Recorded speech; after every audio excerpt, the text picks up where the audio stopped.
Welcome to the first episode of the Millennials for Myo podcast.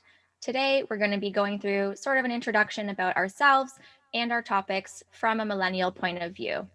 So, my name is Marley. I'm a CDA, which stands for Communicative Disorders Assistant. I'm in the GTA area, so I provide speech and language therapy in the private practice setting. It was here that I was introduced to the world of orofacial myology and led me to my passion of treating patients with OMDs.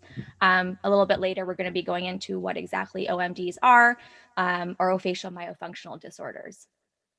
So, working on articulation has never been the same, and I feel strongly that understanding the underlying conditions is the key to success in treatment as well as overall health. Welcome, everybody. My name's Haley. I am a registered dental hygienist in Central Alberta with a passion for prevention over intervention. This naturally led me to many of the other preventive areas, such as the orthodontic side of hygiene. The bulky appliances and intense therapeutic measures always made me feel like there was something missing. And that led me to the research on an initial myo course that I found, as well as to actually Marley's co-course, I guess you would call it. Yeah, is that what you would Yeah. call it? A co-course? Yeah. Well, that's where we met. Yeah. Okay, I'm also the course course coordinator, a coordinator. course that she was the So, coordinator at. yeah.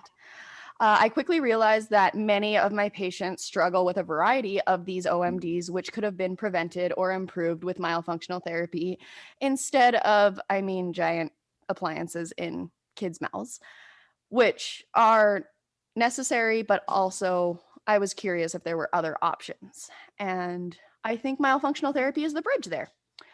So we'll hop right on in and go into our purpose and our mission. And like Marley had described, she's going to go through the exact definition of what an OMD is. Yeah. So, right from Pasquet, OMDs, orofacial myofunctional disorders, are muscular disorders that directly and indirectly affect the development of the face, jaws, and teeth, along with a variety of associated functions such as chewing, swallowing, speech, oral hygiene, occlusion, temporomandibular joint movement, stability of orthodontic treatment, facial aesthetics, and facial skeletal growth. So, yes, sounds like a mouthful. But ultimately, these are things that can impact a variety of different functions throughout your your life. And so I think it's important to, raise awareness. That's one of the big things that's really our kind of goal with this whole podcast is just gaining the awareness because there are so many professionals who really don't even know what myo is. Yeah, for sure. And I think it's definitely something that is missed, just based on conversations, I've had with colleagues, is they don't teach this stuff in school. They don't teach this in grad programs. They definitely didn't teach it in my CDA program. I was just, fortunate enough to, when I was doing my student placements, to just be paired with amazing professionals who are in practicing orofacial myology and myofunctional therapy. But yeah, it's definitely a missing piece in terms of how to provide treatment. And so I think the other important point is we came together because, you're the dental perspective and I'm the speech perspective, and just sort of how everything works together and is really important. It's not just one thing. So providing treatment is it's holistic, right? So I And think that's definitely interconnected. Sometimes professionals forget that we can work with other professionals, whether they're within our industry or not. yeah, And coming into the 21st century as professionals and parents, we have access to almost way too much knowledge. yeah. And I think somewhere along the lines too, some things got information got misconstrued or whatever the case. But based what our plan is also is to go through research based information about how certain movements will affect you. And again, like it's so huge, and the patients I've seen, it's not just, nobody's the same. No. Everyone will struggle with different issues, different muscles, and they will always present differently. But I think too, like over the years that I've been practicing, I've gotten countless questions about, you know, Even just what it is. yeah, like what it is. So I've done a couple of posts too, and it's like, like, oh, like not just speech related too, but like, in terms of pacifiers and like when to use them, when to not use them, certain cups to drink, like things that people normally probably wouldn't even think about. And it also kind of escalates too in terms of like how a person is sleeping. So how people sleep can paint a whole picture about their overall health and so on. So I think this is a nice segue into like our topic of public knowledge and awareness. So I'll let Haley kind of like introduce This that about what some of the issues that we are finding is happening and sort of what our preference is. And again, tying back to this whole reason for starting this podcast is not just for professionals, but also like, you know, I don't know, like just friends, general knowledge, friends, really. yeah, like new moms, like anything, like I don't know, but it's super important to just get that out there. And really with like not to be the person to bring up COVID, but when we're mask wearing like we are all day long, we forget what our mouths are doing, how we're breathing, maybe how our posture is because life isn't great right now. And those things over time we have studies and we have knowledge that it affects your body and it affects your growth. One of the biggest things about myofunctional therapy or orofacial myology is the bridge between speech language pathologists, between dentists, between hygienists, between ENTs. You really have to be interdisciplinary to be, I feel like, in this profession and open to be working with other professionals as well as just people who have the knowledge, whether they're a professional or not, because this whole area is so unknown. And so going into more knowledge of it will allow us to hopefully help in building a future of preventative care.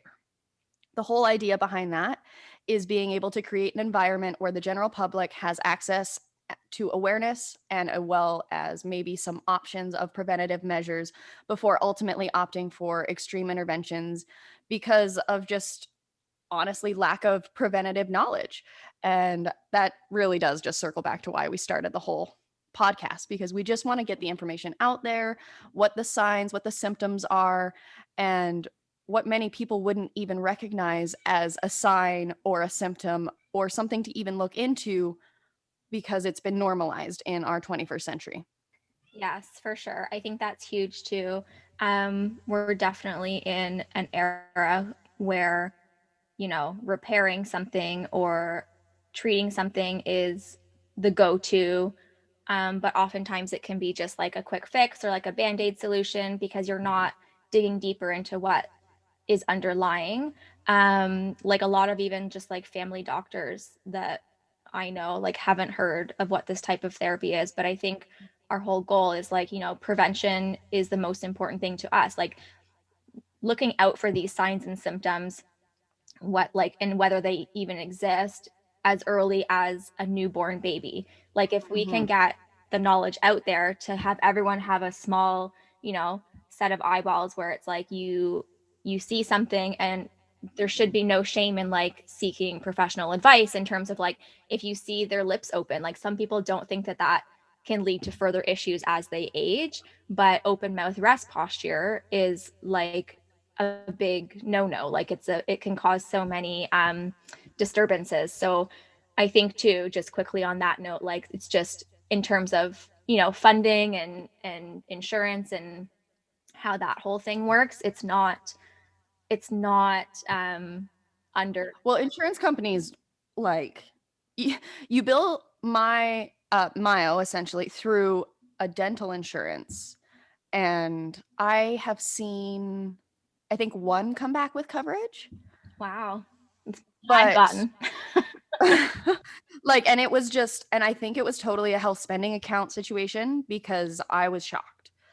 I haven't ever really had one come back and be approved. Usually it's 0% or we don't even know what this code is. Yeah. As far as I know, too, like I think in the States, it's a little bit more accelerated in terms of coverage there. But yeah, it's the same. Like we bill under speech language therapy. And myofunctional therapy is a modality of treatment. So that's how that works here. But I think like it needs to be more understood by like, Just general yeah, professionals. like multiple groups just to be able Yeah. to like, Lactation consultants, yeah, doulas. This is information that anyone really working with children can utilize. yeah, Anyone who has children can utilize. yeah, Anyone who, I mean, breathes, chews, eats, swallows yeah.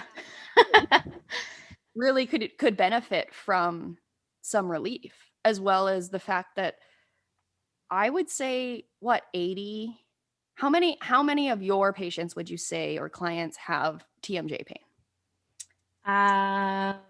I've got a few right now on my caseload, like three, maybe three. Yeah. So that But would be TMJ specific, right? So, like 10% of your patients then. yeah.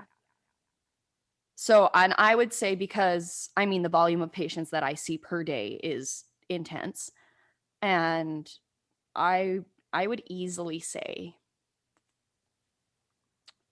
20%, probably 20 to 25% of my patients either wear some kind of appliance for some kind of TMJ, TMD issue, or complain of symptoms related to clenching, grinding, TMJ issues, which really the more and more I find I'm looking back at these adults in their, 40s, 50s, even late 30s, it's actions or malactions, malocclusions, malbreathing that really kind of started a lot of these issues. And if we had the knowledge, or if everyone had basic knowledge of how we should be doing things, how we should be chewing, how we should be eating, and how we should be sleeping, breathing, all of that stuff, it would just lead to a better general overall health. Yeah.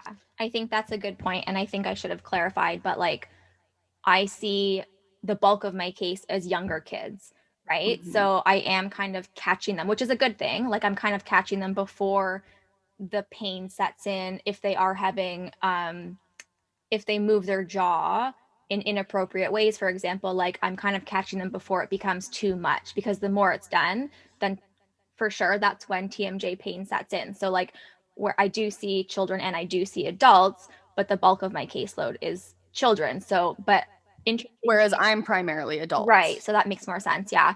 But interestingly enough, like I have a new guy and he has been suffering like earaches, and jaw, like the TMJ pain. And so I was getting briefed on his case and I heard his age and he's 8 years old. And I was like, oh my goodness, this is for sure the youngest TMJ patient I've had. Like, this Mhm. is not okay. And again, it boiled down to what his oral rest posture was, because it impacted how his jaw connected.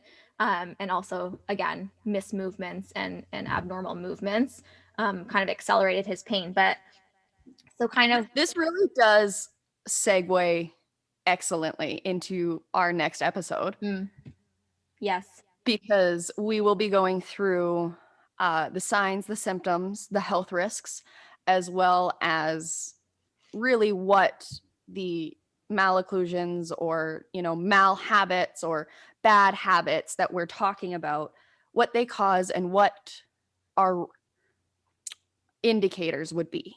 yes. And I think, if you stay tuned, you'll be kind of surprised in terms of it's quite a long list. And there's things that, like you wouldn't even think are associated with orofacial myofunctional disorders. So like, well, I guess we'll just leave you with a little cliffhanger in terms of like, some, signs and symptoms to look out for, like snoring is a huge one, right from children especially in the littles. right to adulthood. Yeah, like snoring is not normal. And I'm sure whoever's listening now is going to be like, I know, oh my God, my spouse snores, like, oh my God, my kid, whatever. Snoring, even things like they've been linked to ADHD, certain diagnoses where it's like, had they have been caught earlier on, The bedwetting yeah. was so shocking to me. Mm-hmm. But I mean, I feel like female health um it's becoming more important to take care of your pelvic floor, Mm, and that's really, the basis of part of really the bedwetting issue and all of that. And it's nice to see that not only the myofunctional side, but the other professional sides are taking things like this seriously and seeing that there are issues here. yes, for sure. And again, goes back to the interdisciplinary aspect because, like pelvic floor is like, we would refer out and kind of like in conjunction with myotherapy, sort of figure out what is actually going on in the whole Yeah. body and just kind of provide that sort of relief. And what we're also ultimately doing is maybe this is a good, conclusive point is we are taking bad habits because these are all habits that started at some point in life. We are taking bad habits, eliminating them, and just inserting, like replacing them with good, normal functioning habits. So that's what we're trying to get across. And that's just like we would do with any other kind of therapy, really. Yeah. And it's just an area where things have the knowledge for the general public has been missing, and that's what we're trying to kind of open up and create a dialogue on. And so we hope that anyone who's listening continues to listen and continues to hang out and join our conversation on these things. Do you have anything to add to end on, Marley? No, I think that for our first episode, a little brief introduction. I hope that we sort of explain things, in such a Clear as way, mud. yeah, clear as mud, exactly. But no, like I think too, like once we get going with these episodes, like if any, we can set up to like if there are any questions, because eventually towards the end, like we can do a Q&A episode. But I think like yeah, no, we hit the points for introductory, what is myo, what to look for. And so we hope that in the next episode, like we hope to not see you guys there because we can't see you, but we hope that you will join us in Giggle our along and next, drink our coffee with you. yeah, we hope that you'll join us in our next episode when we dive a little deeper into what you should be looking for, and symptoms in children and adults, and then we'll take it from there. It was, I guess, nice talking at you. Yeah. Everyone have a good day. Bye.